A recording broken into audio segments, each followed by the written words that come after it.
swimming pool, right?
So good morning, everybody. Thank you. Thanks so much for joining us at our event, our joint event with CIDSE, ActionAid, the Austrian Council of Archbishops, the ACT Church Alliance, GCF, the Scottish Faith Group, CAN International, ActionAid International, and who's that last one? Sorry. Oh yeah, Maryknoll, thank you. Thanks everybody for joining us all for this really important side event. I think you all know why you're here. COP27 in Sharm el-Sheikh was a momentous moment. You know, it was a moving moment. For many of us, it really felt like the time when the UNFCCC was actually starting to do what it was supposed to do and help people affected by the climate crisis. It was, you know, for many of us, it was the fruit of so much labor and a big cause for celebration. And the year since then, or the half year since then, has been the time to turn all of that emotion into something practical. So what has been happening since then, and what is the pathway to really get a loss and damage fund that can help people and communities on the ground? So here we are to discuss how to ensure the loss and damage fund delivers for climate impacted communities. And so on our panel today, we're going to be discussing what is the pathway between COP27 and COP28, what is the route to finally get a loss and damage fund, what are the elements shaping up, what's been happening, what are the transitional committees about, what are the Glasgow dialogues about, the kind of inputs that we've been getting in the transitional committees and the Glasgow dialogue so far, and what we need to see to influence the next couple of transitional committees that will feed into recommendations for the loss and damage negotiations at COP28 itself. So we've been hearing some great ideas, some different positions, different visions emerging from different parties as well as from civil society and other experts.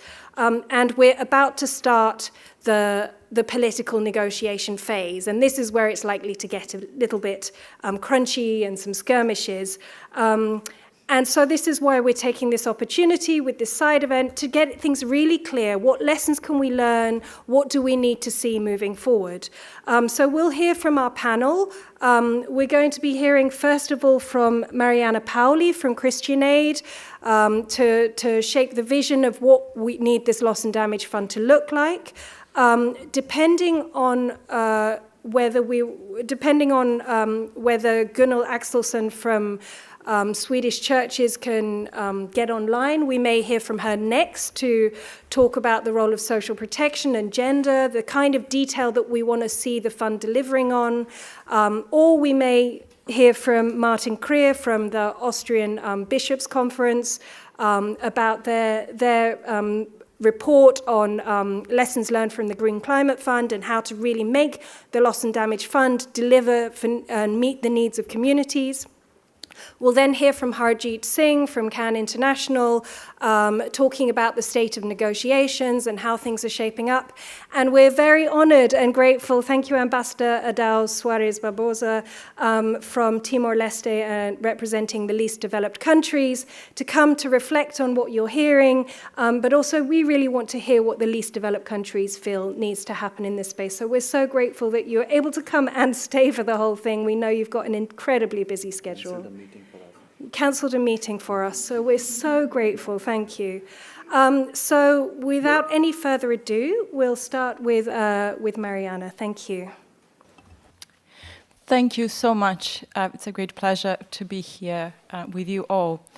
Perhaps what I would like to start with is just a reminder of how much the questions of addressing loss and damage has been of the heart of climate justice.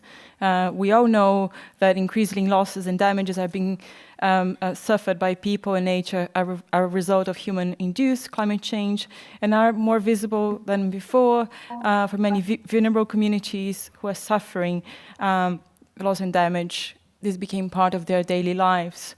I think when we go back to the history of where we are in time now.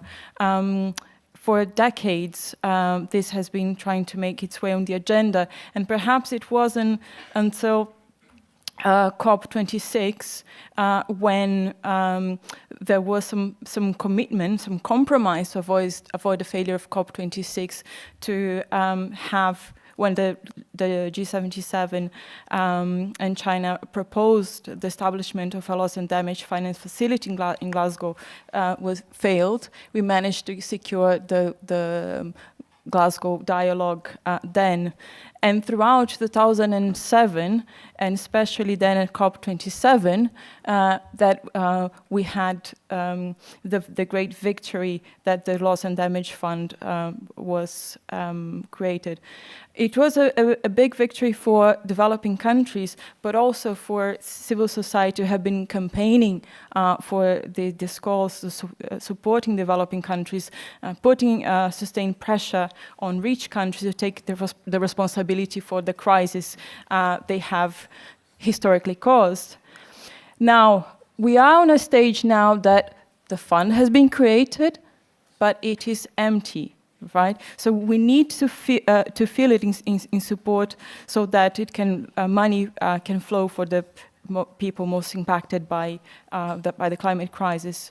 So the Transition Committee has a huge responsibility at hand to drive the operationalization of the fund, its structures, its sources of funding, how comprehensive the fund will be. So for a successful COP28 outcome, it really needs to ensure new, additional, predictable climate finance, adequate climate finance. So it has to address the whole spectrum of losses and damages, from slow onset to economic and non-economic losses, rapid disasters, has to address recovery, rehabilitation, reconstruction. Now, when you think about the Loss and Damage Fund, there's probably some guiding principles that are essential to secure it's really fair and delivers for the poorest.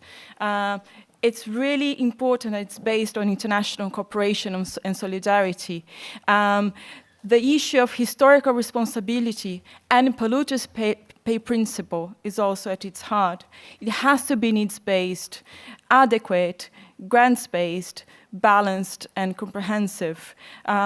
It means that it can work in a way that the finance can be delivered speedily for those most affected by loss and damage, and those communities are able to access the fund when they need to. Now, we hear always the question in terms of where the money should come from and challenges about that. Well, it's quite clear that we see that the Transition Committee and the negotiations here need to advance a proposal for rich countries to fulfill their fair shares commitment when it comes to finance. So the money for loss and damage has to be additional to climate finance and additional to mitigation and adaptation. It has to be based on the principle of common but differentiated responsibilities. So this is the kind of the guiding principles that we hope to be reflected in the outcomes coming next. Now, of course, there is also other questions, some essential questions at stake. For example, where the fund might be hosted. The UNFCCC is one of the, as all the UN agencies, is one of the few places where you have equal voice of representation between all different countries. So it's really vital in terms of governance, in terms of say that any fund remains under the UNFCCC. We see a big disparity between the spaces here and other funds when actually it's very much a donor base. So the not being able to have a say on the direction, on the decision making of the fund is also a big issue. We also see with concern that discussion about the contributor base. It's shocking how we see some countries calling for an expansion of a contributor base when the commitments for the climate finance commitments promised so many years ago, not even for loss and damage, for mitigation, adaptation, etc., hasn't been fulfilled. So that the fair share the responsibility that rich countries had back then hasn't been fulfilled to now. So first it has to be delivered, and all the finance that we are really in need is public-based climate finance. So it is the responsibility of developed countries to raise the revenue, to contribute to the fund according to their fair shares. And there are different ways they can do that to raise that revenue. It could be through wealth taxation, it could be through progressive taxes, wealth taxes, taxing the fossil fuel industry that actually this year has been really great business to profit from the climate catastrophe, as we've seen from the billions and billions of profits that the fossil fuel industry have been doing. What we need is really some action from developed countries, from rich countries, to fulfill their commitments. So, and the Transition Committee has a role to shape and put the demands forward. On the Transition Committee next meeting in the TC3 in August, we know that it will be very political.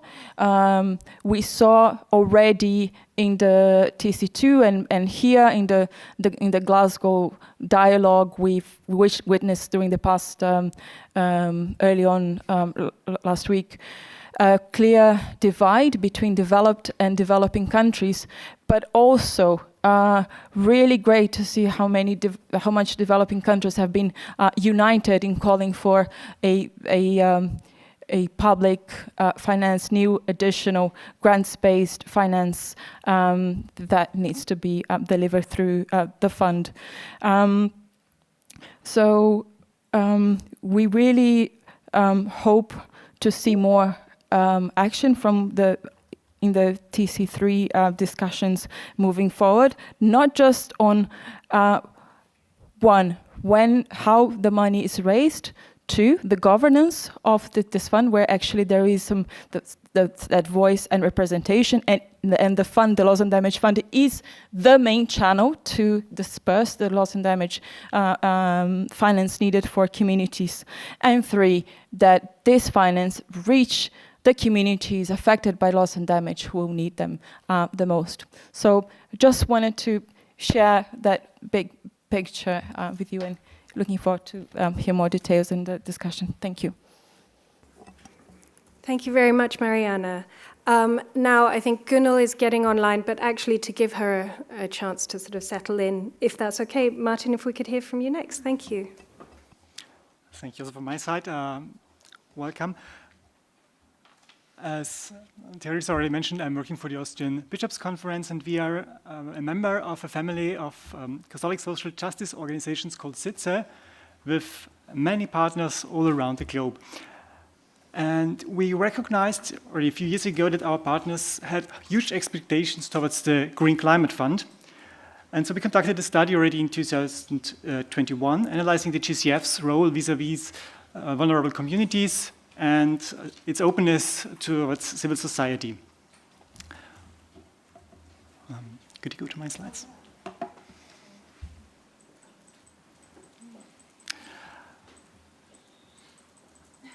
Now, drawing lessons from this earlier report from 2 years ago, we now, with our new report and including assessments of our partners, we try to develop recommendations for this new loss and damage fund so that it can be accessible to local communities and CSOs.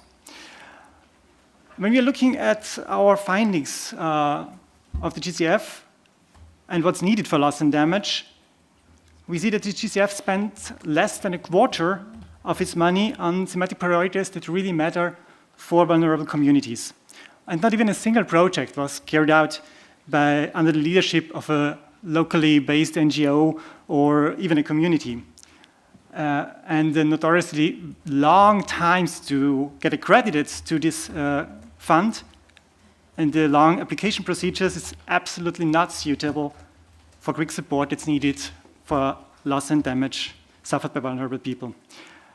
And CSOs, especially local CSOs, are disproportionately disadvantaged in this whole process of the GCF, given that its standards and procedures are designed for the private sector, in our opinion. Therefore, the model of the GCF is, in our view, absolutely not suitable to address losses and damage suffered by vulnerable people. But why do we focus so much on vulnerable people? It's not just because they are mostly affected and they have the most need for support, but also if you're looking at the IPCC findings, the largest resilience gap exists for poor populations, small farming households, indigenous communities, women, children, the elderly, as well as coastal communities in developing countries. And the biggest hurdle to become climate resilient is the insufficient access to finance, according to the IPCC. Therefore, there's a huge protection gap for vulnerable populations that needs to be closed. In our briefing, we are following the argument of the Special Rapporteur on Human Rights and the Environment from 2019, that addressing loss and damage is a state obligation under the human rights laws, international human rights laws. And as with other human rights obligations, if the capacity of a state to address the human rights violations towards its people is strained, the capacity is strained of the state, the legal obligations to provide this assistance and financial support extends to the community of states, especially the richer states, of course. Therefore, looking at the loss and damage fund, we conclude that to be consistent with human rights obligations, the fund should be mandated to use a maximum of its resources to meet the claims of the most vulnerable people. But in order to reach the most vulnerable people, we need a fund to provide rapid and unbureaucratic access to finance to those affected, in an adequate and timely support for marginalized population groups, also for remote communities, and also, of course, support for slow onset events and non-economic loss and damage.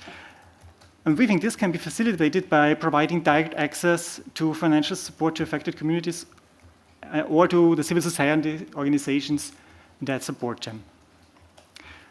So we drew three sets of recommendations. The first one on the operation of the fund. To effectively help people in emergency situations, we think that the fund needs to have pre-arranged and trigger-based funding modalities, which are designed with communities and CSOs, and that will also be implemented together with CSOs and communities.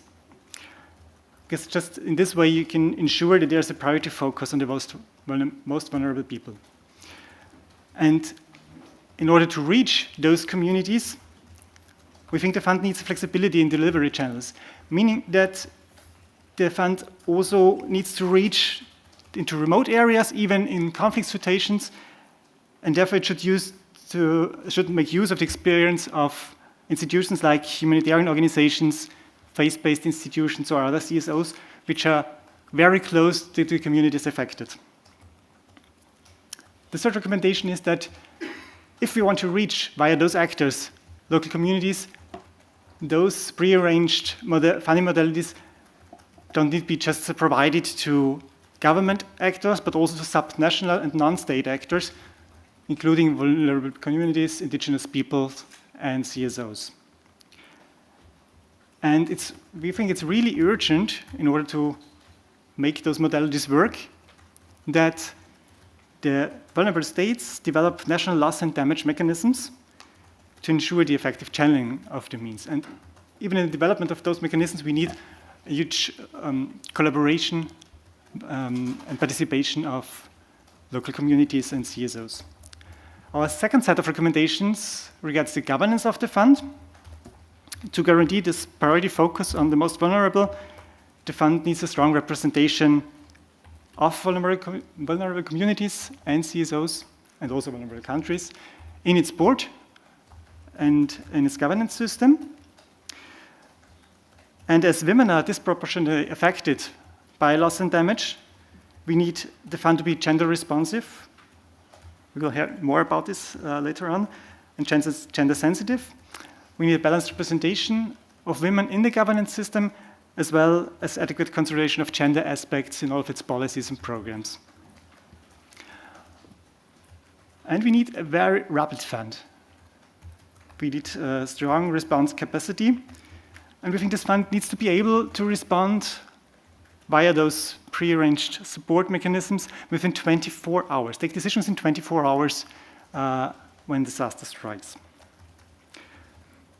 And as we already heard, we heard a lot, that there's this whole mosaic of funding arrangements. We think that this fund should play a central role within those mechanisms, coordinating those mechanisms, galvanizing synergies, and so on.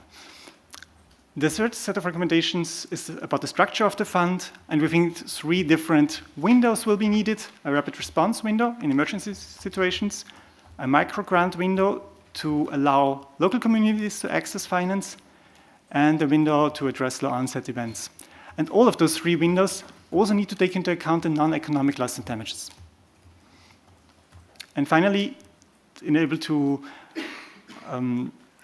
really work together with local communities, with CSOs, the fund also needs to fund capacity building support, maybe via the Santiago network. If the fund takes all those things into consideration, we really think that the Loss and Damage Fund will be able to deliver in an effective way for climate-impacted communities. Thank you. Thank you, Martin. I think that was really clear, very useful recommendations on how the structure of the fund can go forward. And we encourage you to, look at the report online at the CIDSE website. Gunnel, are you online? Can we hear Gunnel? Just shout when you're there. So next we're going to hear from Gunnel Axelsson Nycander from ACT Church of Sweden. ACT Church of Sweden has been doing really good work on linking insights on social protection to its role in loss and damage. I mean, you're going to hear much more about the concept of social protection in the years to come if you don't already know what it is. All of us are actually benefiting from social protection. I am even online. If we don't know Can it. you hear me? Great. Gunnel, can you hear me? I can hear you. Perfect. So my problem is that I hear double, so I have to I'll put on my camera. Yes. Great. Welcome. Okay. And I'll take off my here because then I don't hear double myself. And please put on the slides so that I can see them as well. Okay, just pause a second, Gunnel. There we go. Yes. Okay. Thank you very much, All and yours. thank you for inviting me to speak. I will, and thank you for the previous speak. It's very interesting to hear about the dynamics and ideas about the fund that are going to be set up. I will argue here that when it comes to what kind of activities the fund will have to finance, social protection will play a key role.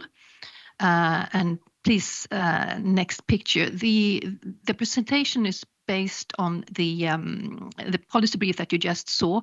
It has broader scope, but I will a few of the recommendations in there I will present. So the first question, really, what has social protection to do with climate change?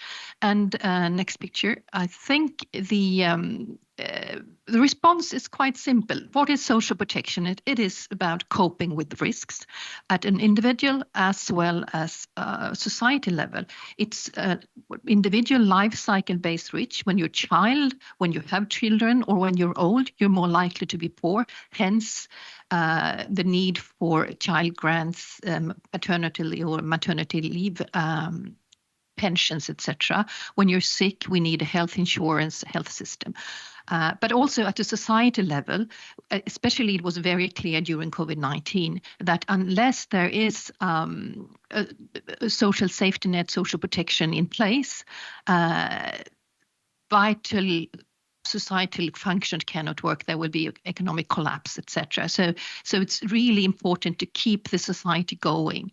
And if we look at, and please next, we know that climate change is really exacerbating all kinds of risk for individuals and societies. So there it's quite logical that social protection will play an important role. Next, please.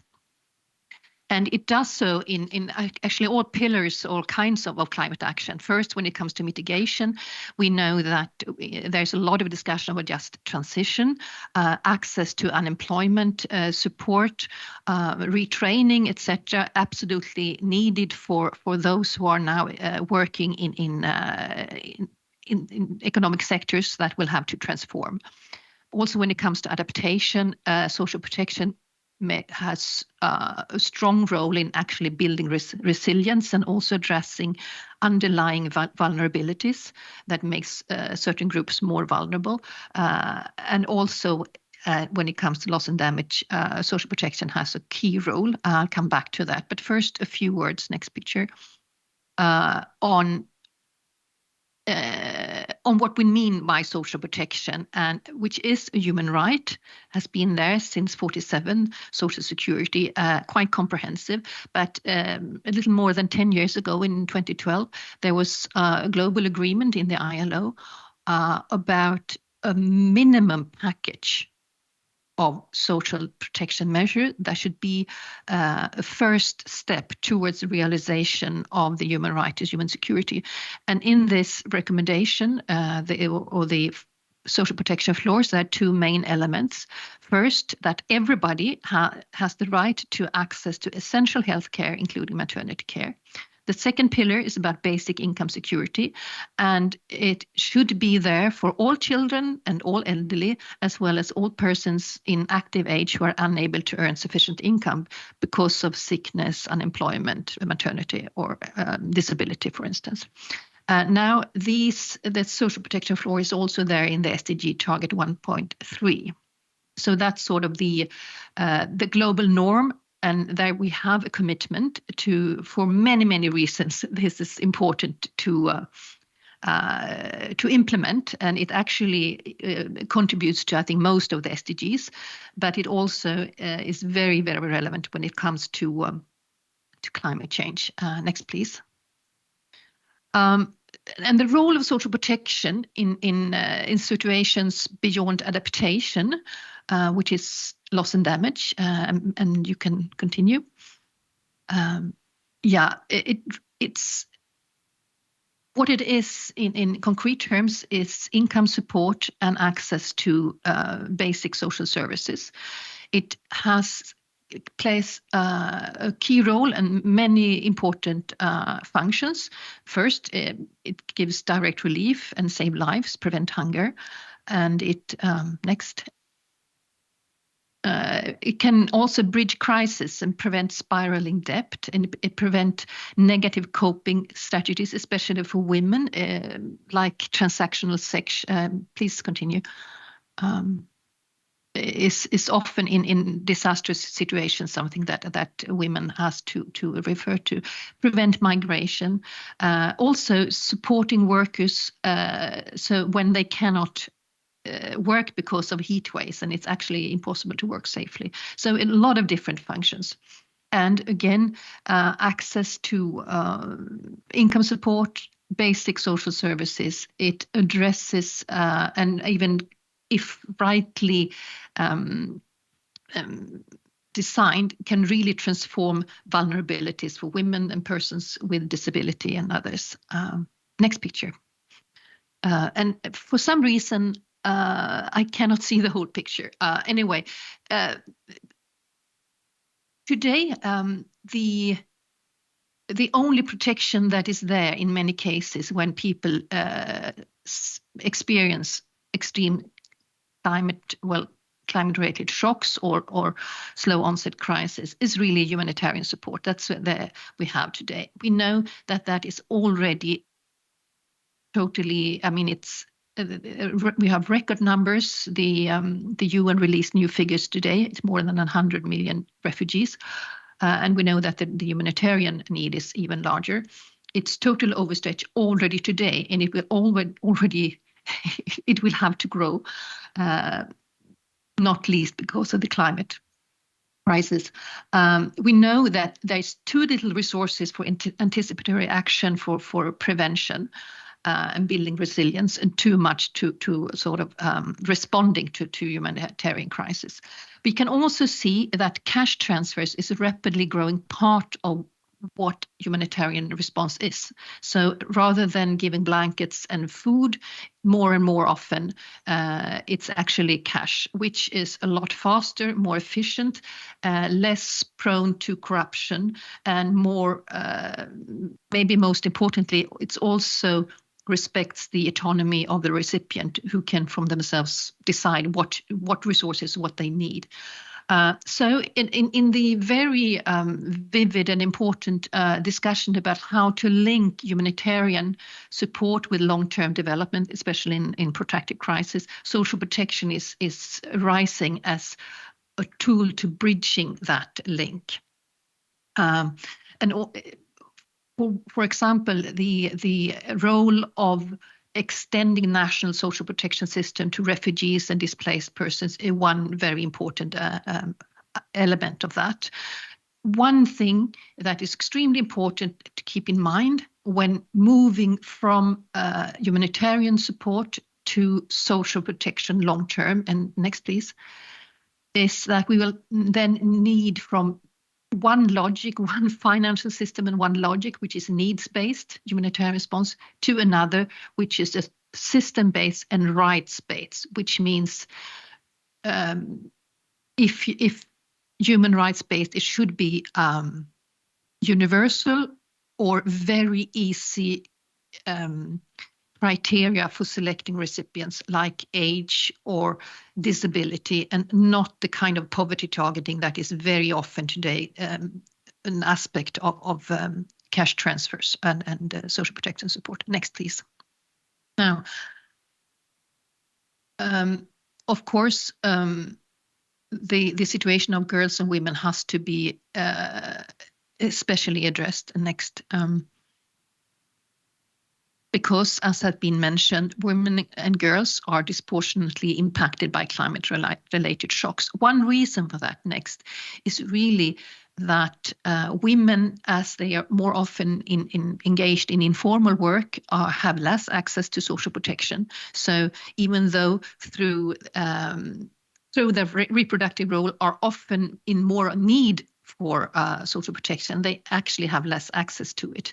There is ample evidence, next, that and strong evidence that access to social protection increases women's economic empowerment and reduces gender-based violence. This aspect of violence, it was really not something thought about, but something, a very clear evidence that has been coming through.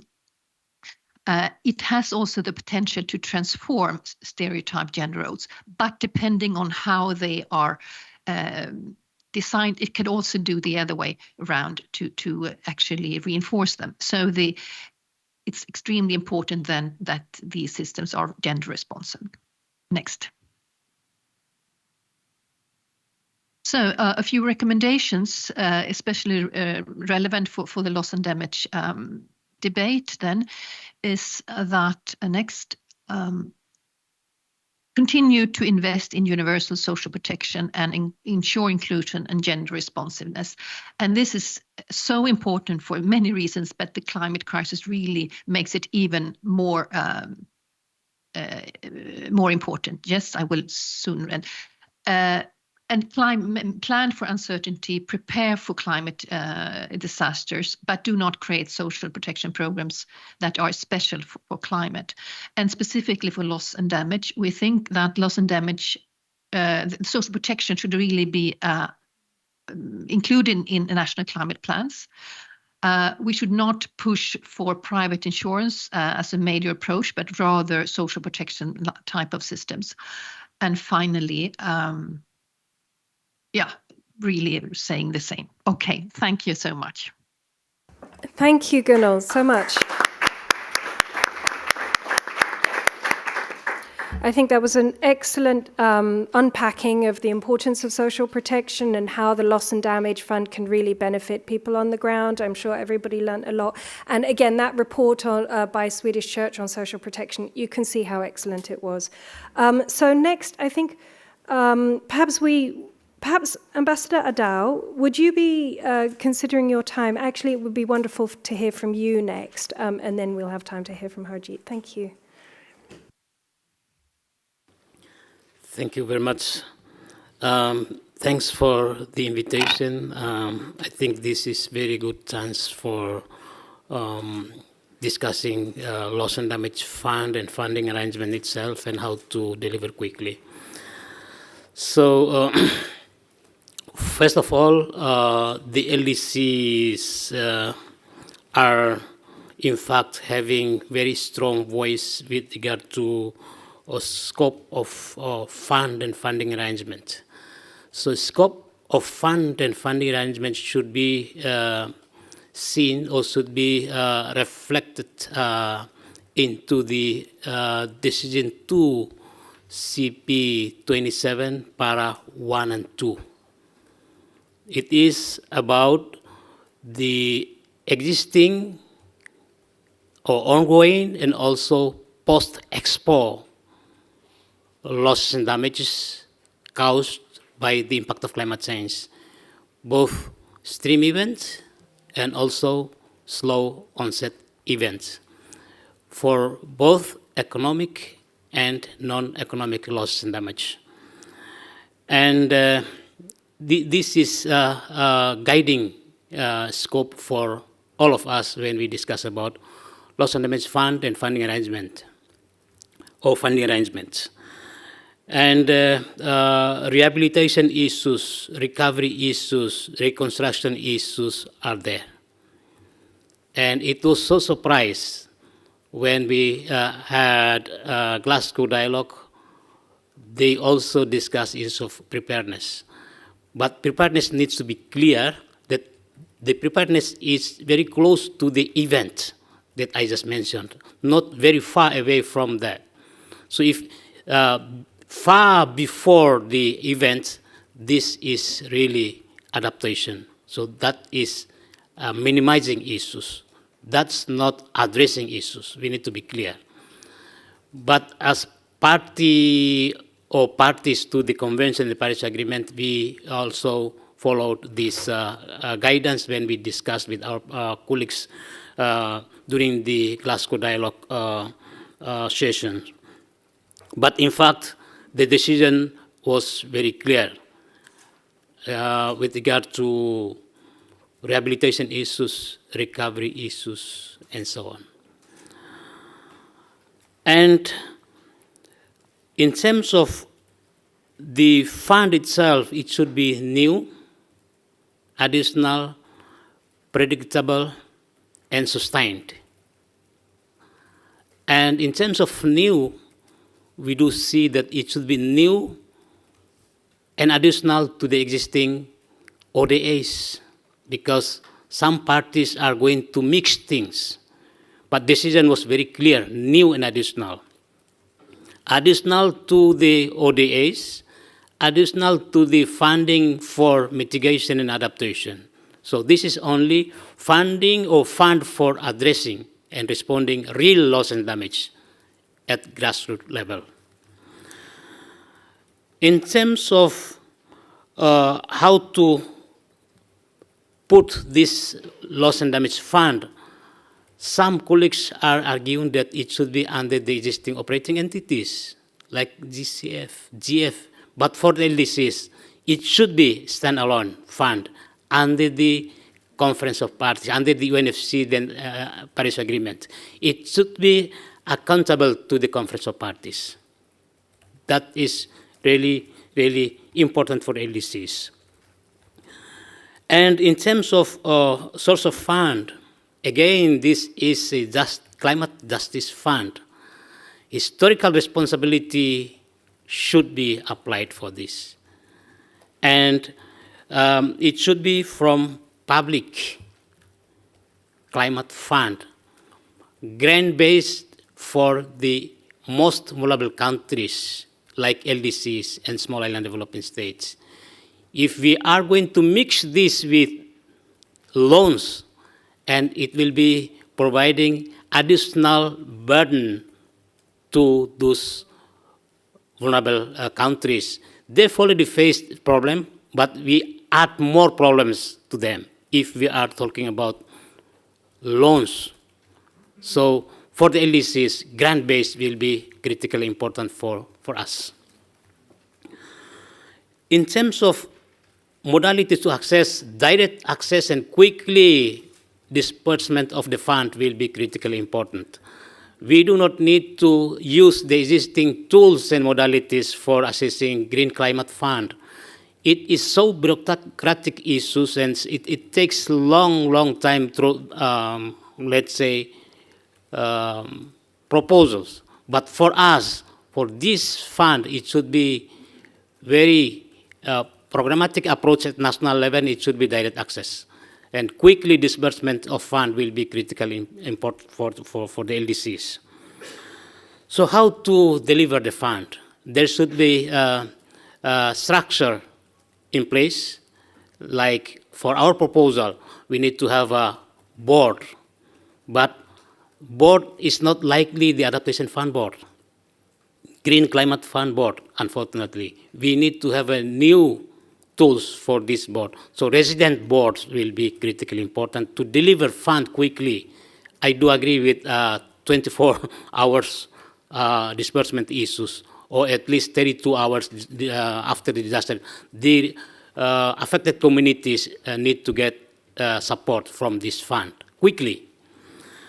So at national level, of course, we also need to establish a mechanism. It will be depending on the national circumstances of each country, but there should be a modality or a mechanism in place. We can also use the existing entities at national level which are dealing with emergency fund or civil protection entities. I think that's critically important to be used. For emergency fund for Timor-Leste, we established this fund under the Office of the Prime Minister. So that's also one of the existing tools that we can use for delivering this fund quickly to the affected communities. And of course, I do agree with colleagues around that national loss and damage fund mechanism needs to be established further.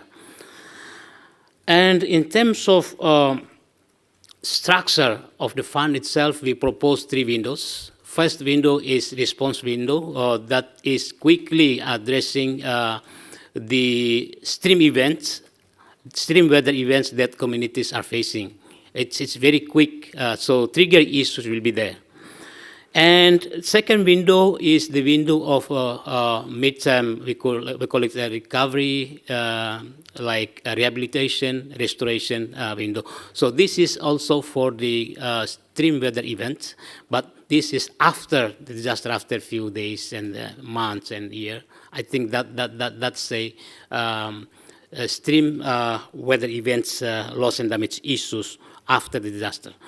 And in terms of the last window, the window for slow onset events. So that's far better. I think that's critically important, but we need to avoid this window from adaptation issues.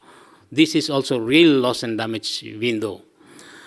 And of course, for slow onset event window, there should be a programmatic approach at national level. So not going through proposal development and there should be assessment issue and so on and so forth. No, directly to the grassroots level, but in terms of modalities to deliver, it will be also quick based on the needs.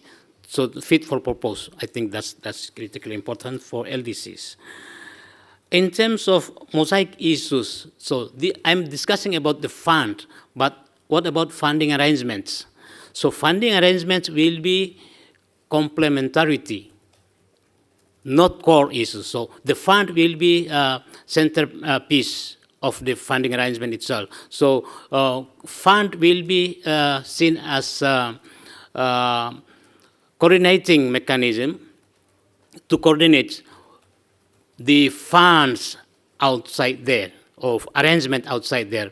Probably the humanitarian assistance, but this is not addressing the current humanitarian assistance, new and additional to the existing mechanism. Out there, probably it should be from a multilateral development bank, but it should be coordinated under the Conference of Parties through this fund that we established under the Convention and the Paris Agreement. So to be sure that accountability, transparency will be taken in place. This is key for the LDCs. And in terms of the work of the TC, I am also one of the TC members, but we need to at least address all those issues quickly. Issue of source of fund, issue of structure, issue of modalities. We need to go quickly when we arrived at TC3. We need to have something in place as part of our recommendation to the Conference of Parties. So when we arrived at Dubai, clear recommendation from the TC will be there as answer to the mandate given by the Conference of Parties in Egypt to this committee. So this committee is taking very critical roles how to design the fund itself and how to operationalize it. So please, colleagues, be around and push political pressure to the TC members like me so that we can do things quickly to operationalize this fund and funding arrangements. We do not need to see TC as second layer of climate change negotiation. Thank you very much.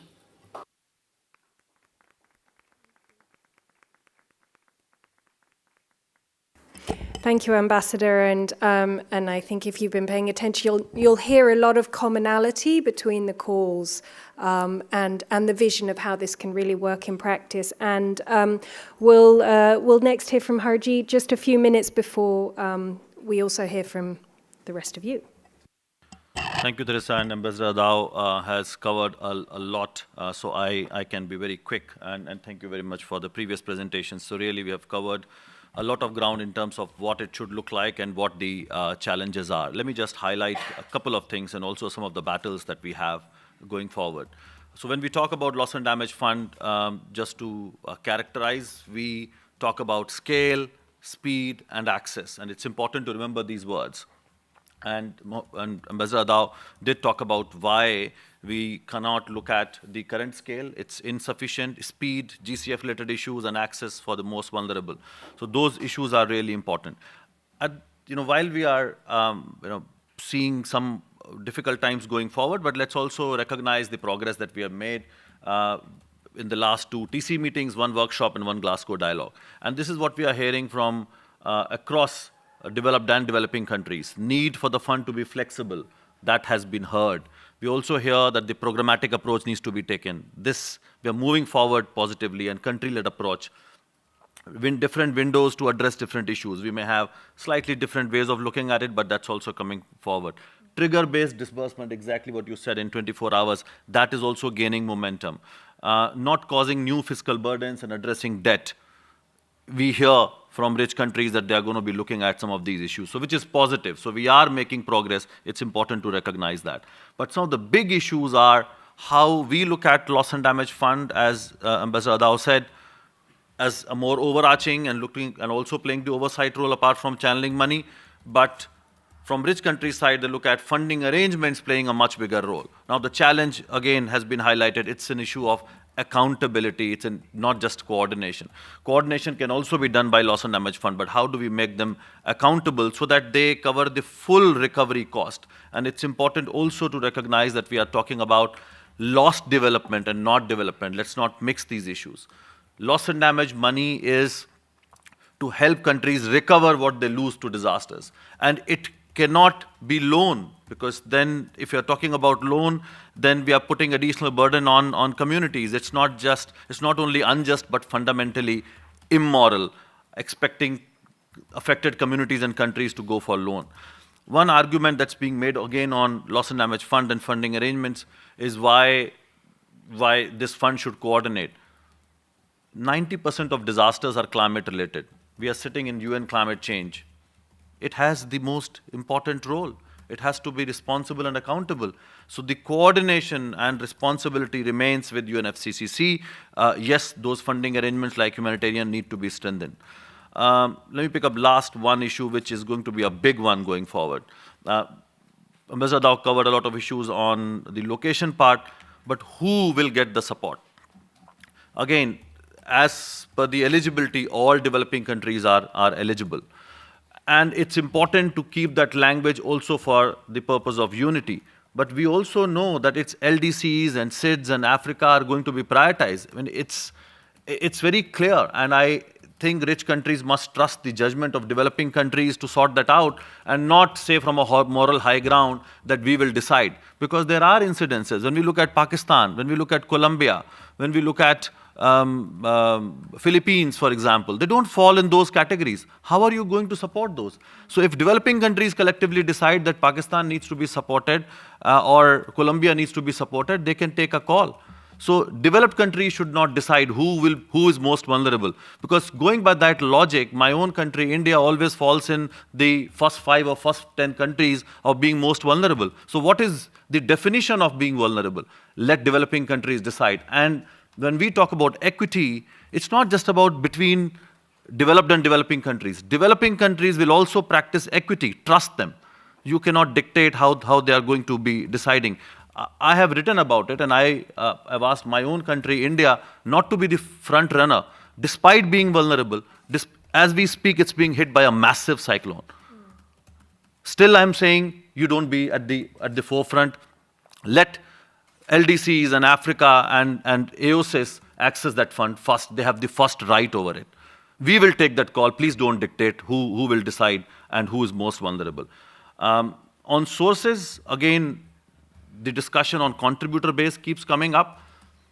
We know that there are countries who have now more resources than what they had in 1992. But when we talk about climate justice, we talk about historical responsibility. Once rich countries have paid their fair share, they say, we have done our part by all calculations. Now let the Gulf countries or India's and China of the world should pay. I would be the first person to say, yes, they should pay. But please do your bit first and then point fingers towards others. You have not done your part and then you are saying others should do. That's immoral and not acceptable. And I must also say, in terms of how we need to move from here, we can't just keep saying what is possible right now in the given context. We need a mindset change, a shift from what we can do to what we must do. People are dying. People are suffering. We need to respond to that reality.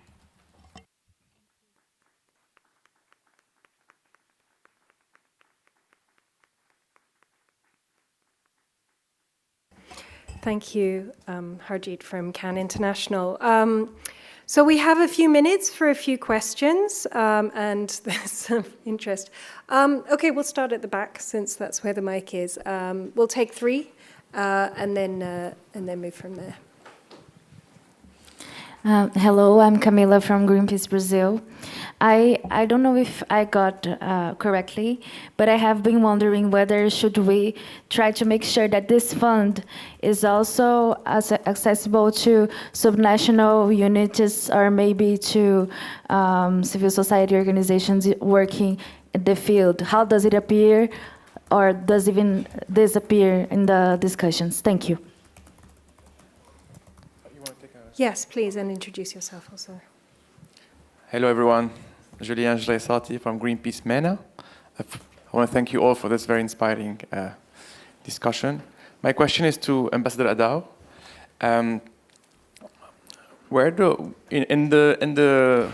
In the context of the need for additional funds and funding at scale, I want to ask, where does LDC stand when it comes to pushing historic emitters, rich countries, to tax their oil and gas industry, headquartered in their own countries, on their windfall profits? Last year was a difficult year to all of us, yet they racked record profits. I think the top five's IOC had $200 billion in revenue. So if we tax them 10%, like Her Excellency Motley said at last COP, that would be $20 billion to the fund. And it's not charity, it's accountability. It's not only to address loss and damage funding, it's to address loss and damage, because we would be also addressing their business model, which is responsible for the loss and damage. So maybe if you can tell us more where the LDC stand on that. Thank you. I think there was there one other behind, in the same row there? Okay, you choose, Kim.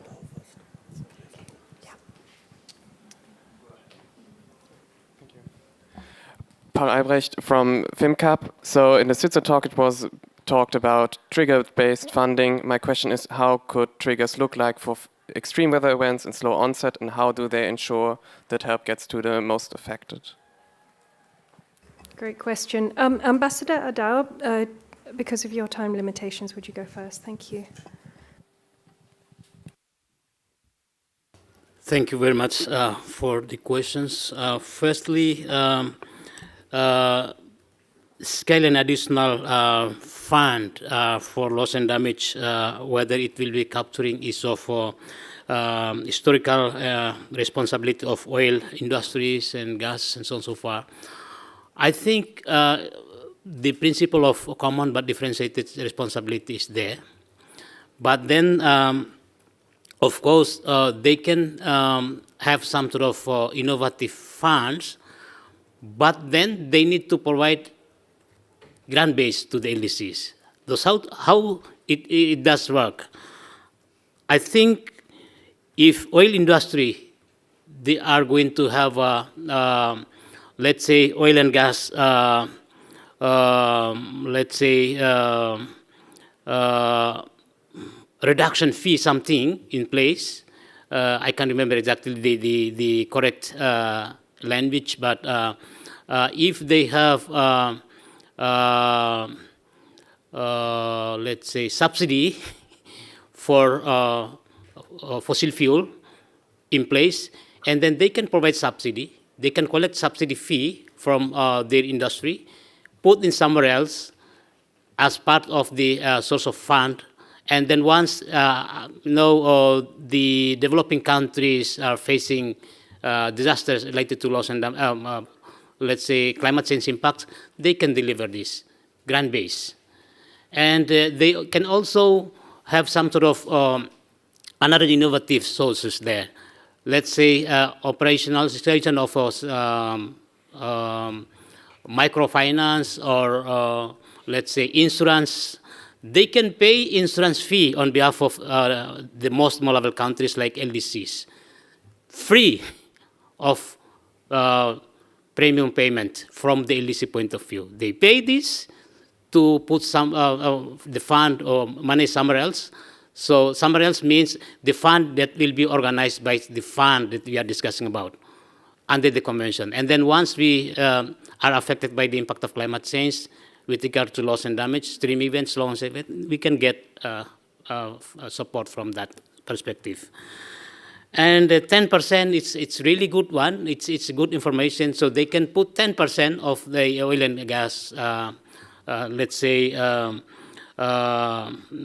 subsidy issues put under the funds, let's say, modalities, and then once we need it, it will be dispersed quickly.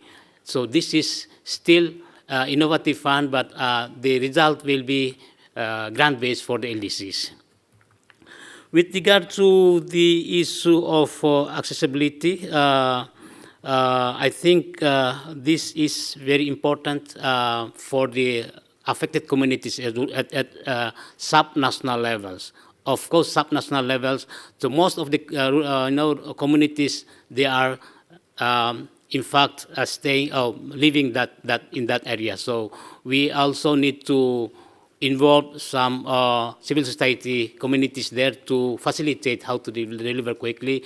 Once they deliver, they can also help how to move affected people from their disaster risk areas, and then so on and so forth. So we also need cooperation at local level.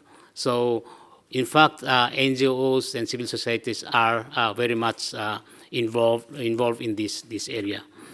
In terms of triggers, of course, triggers for extreme events and slow onset event will be quite different.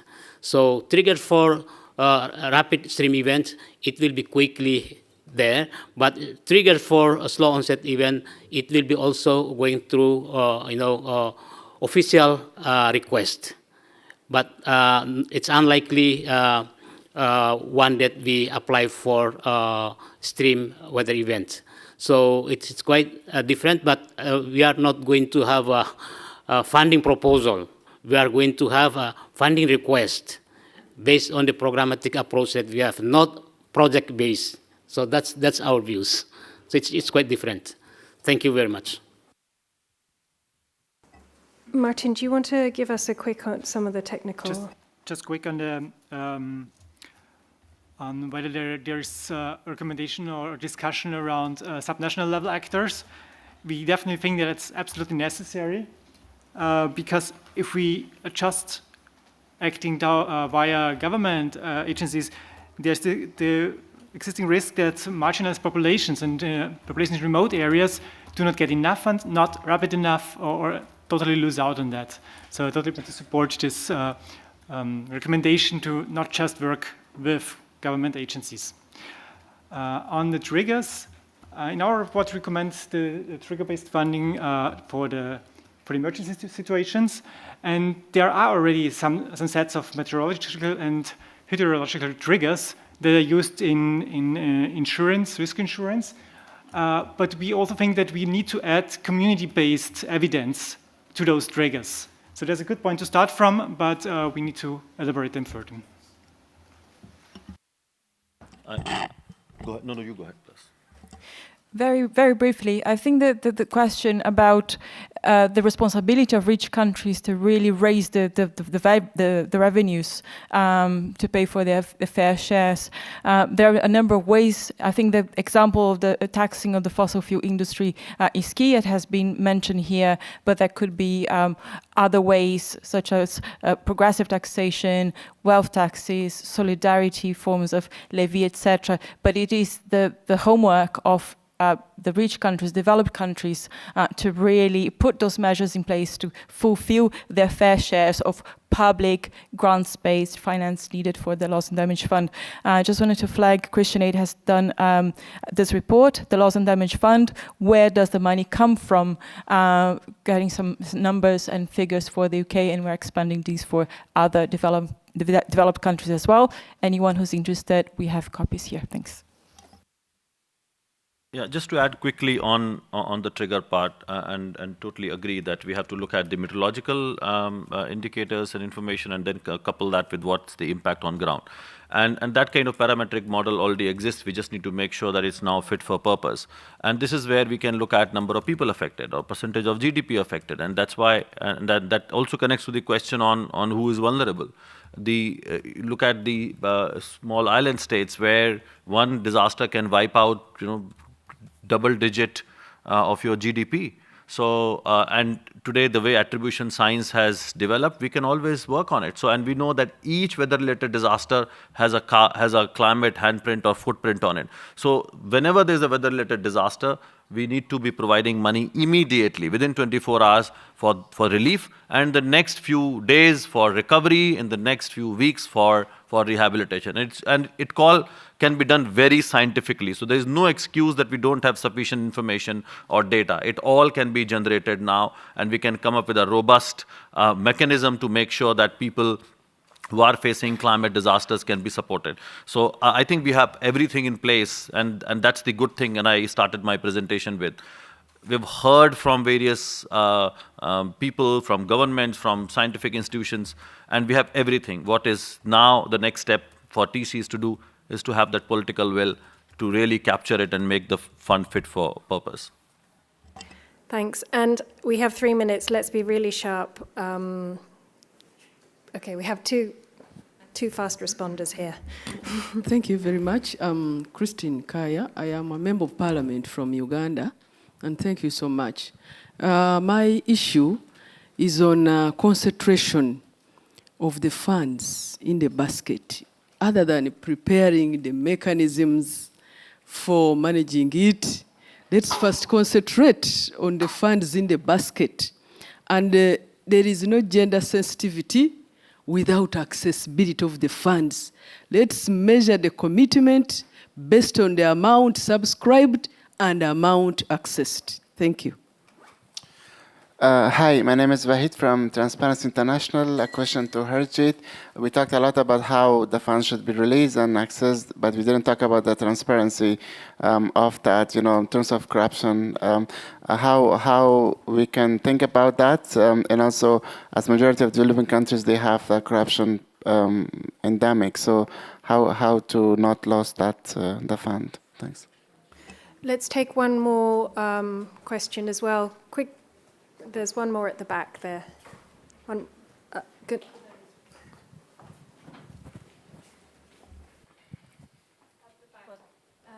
The back. Oh, there.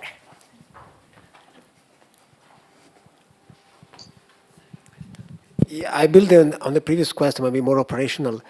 If you want to have funding available in very short time, most probably has to be already in the country. I mean, I guess international transfer will take long. So would you consider having already some locked money in high risk, less developed countries to be already spent on the ground in very short time rather than coming, I don't know, from a certain place with international bank transfer? And second point, how much you think the money should be played to immediate recovery, so like humanitarian recovery, and then the rebuild, which takes time to assess the damage of a flooding, let's say not too long, but you're talking about months before you know how much agriculture has been destroyed, for example, an example of a forest fire or flooding, so both to the business, economy, families, nature, and etc.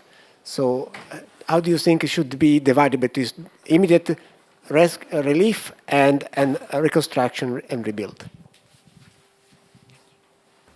Let's try for some very quick answers and or just last reflections.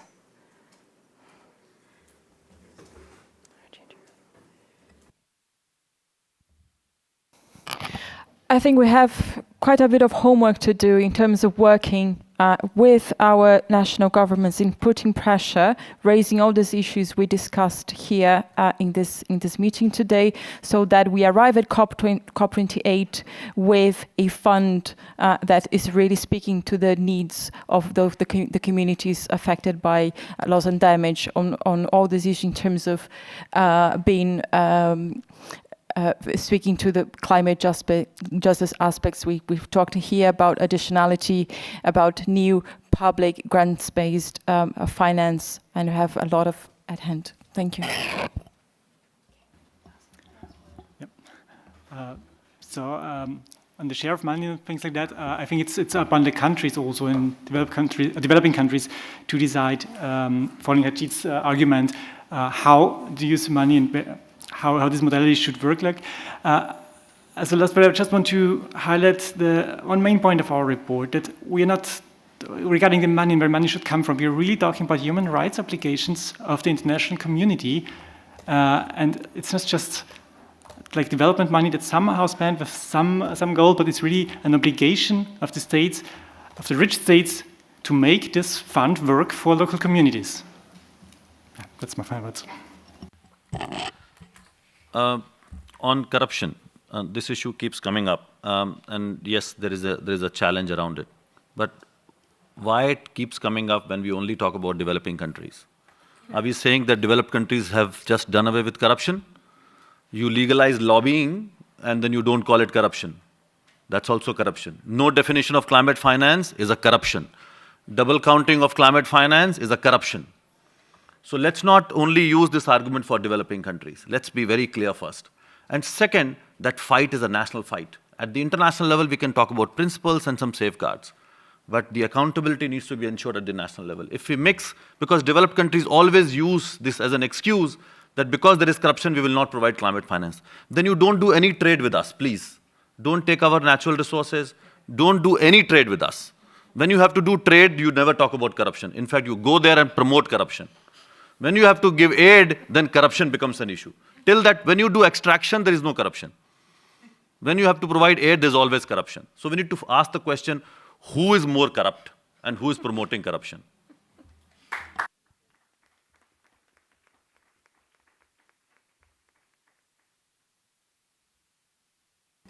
Gunnel, do you want to give us a 30-second last word? Well, thank you so much.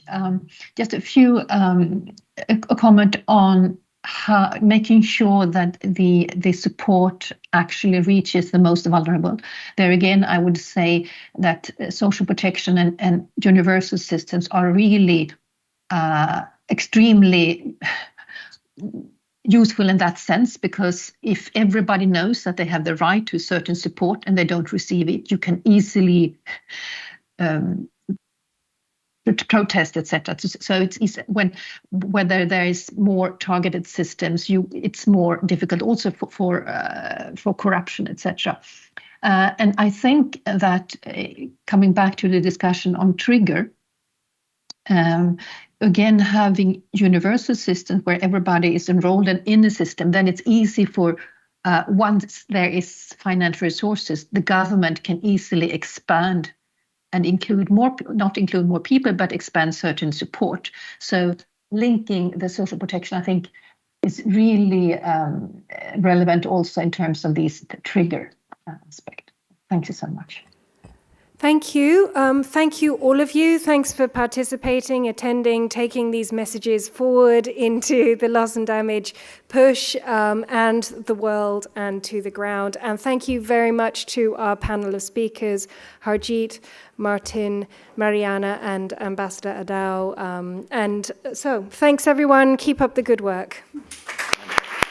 Oh, and Gunnel. Sorry, Gunnel.